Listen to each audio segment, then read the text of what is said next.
ఆదికాండము 17వ అధ్యాయము. అబ్రాము 99 ఏండ్ల వాడైనప్పుడు యెహోవా అతనికి ప్రత్యక్షమై, నేను సర్వశక్తిగల దేవుడను, నా సన్నిధిలో నడుచుచు నిందారహితుడివై యుండుము. నాకును నీకును మధ్య నా నిబంధనను నియమించి నిన్ను అత్యధికముగా అభివృద్ధి పొందించెదనని అతనితో చెప్పెను. అబ్రాము సాగిలపడి యుండగా దేవుడు అతనితో మాట్లాడి, ఇదిగో నేను నియమించిన నా నిబంధన నీతో చేసియున్నాను. నీవు అనేక జనములకు తండ్రివగుదువు, మరియు ఇక మీదట నీ పేరు అబ్రాము అనబడదు. నిన్ను అనేక జనములకు తండ్రినిగా నియమించితిని గనుక నీ పేరు అబ్రాహాము అనబడును. నీకు అత్యధికముగా సంతాన వృద్ధి కలుగచేసి నీలో నుండి జనములు వచ్చునట్లు నియమించుదును. రాజులను నీలో నుండి వచ్చెదరు.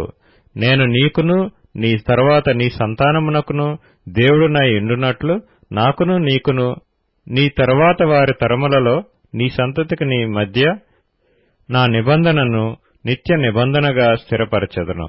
నీకును నీ తరువాత నీ సంతతికిని నీవు పరదేశివైయున్న దేశమును అనగా కనాను దేశమంతటిని నిత్య స్వాస్థ్యముగా ఇచ్చి వారి దేవుడనై యుందునని అతనితో చెప్పెను.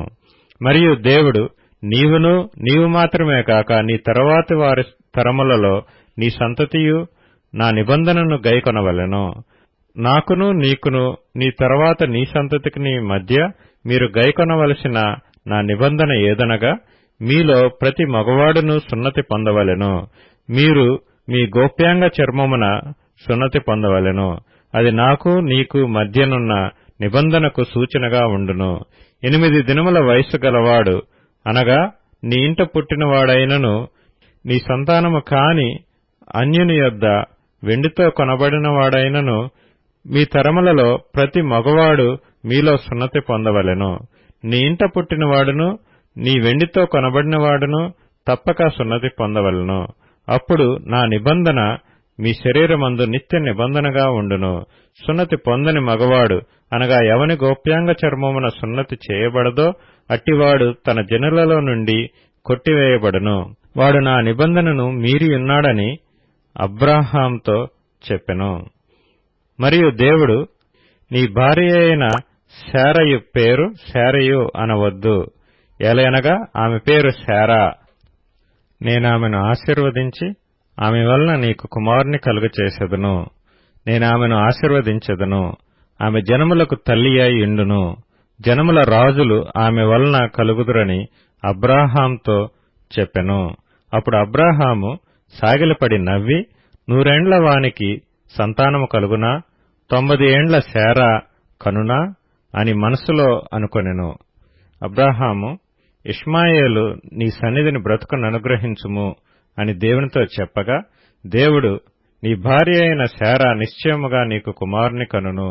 నీవతనికి ఇస్సాకు అని పేరు పెట్టుదువు. అతని తరువాత అతని సంతానము కొరకు నిత్య నిబంధనగా నా నిబంధనను అతనితో స్థిరపరచెదను. ఇష్మాయేలును గూర్చి నీవు చేసిన మనవి నేను వింటిని. ఇదిగో నేనతనిని ఆశీర్వదించి అతనికి సంతానాభివృద్ధి కలుగచేసి అత్యధికముగా అతని విస్తరింపచేసెదను. అతడు 12 మంది రాజులను కనును. అతనిని గొప్ప జనముగా చేసెదను. అయితే వచ్చు సంవత్సరము ఈ కాలమందు శారా నీకు కనబోవు ఇస్సాకుతో నా నిబంధనను స్థిరపరచెదనని చెప్పెను. దేవుడు అబ్రాహాంతో మాట్లాడుట చాలించిన తరువాత అతని యొద్ద నుండి పరమునకు వెళ్ళెను. అప్పుడు అబ్రాహాము తన కుమారుడైన ఇష్మాయేలును, తన ఇంట పుట్టిన వారినందరినీ, తన వెండితో కొనబడిన వారినందరినీ, అబ్రాహాము ఇంటి మనుష్యులలో ప్రతి వానిని పట్టుకొని దేవుడు తనతో చెప్పిన ప్రకారము ఆ దినమందే వారి వారి గోప్యాంగ చర్మమున సున్నతి చేసెను. అబ్రాహాము గోప్యాంగ చర్మము సున్నతి చేయబడినప్పుడు అతడు 99 ఏండ్లవాడు. అతని కుమారుడైన ఇష్మాయేలు గోప్యాంగ చర్మము సున్నతి చేయబడినప్పుడు అతడు 13 ఏండ్లవాడు. ఒక దినమందే అబ్రాహామును అతని కుమారుడైన ఇష్మాయేలును సున్నతి పొందిరి. అతని ఇంట పుట్టిన వారును, అన్యుని యొద్ద వెండితో కొనబడిన వారును, అతని ఇంటిలోని పురుషులందరూ అతనితో కూడా సున్నతి పొందిరి.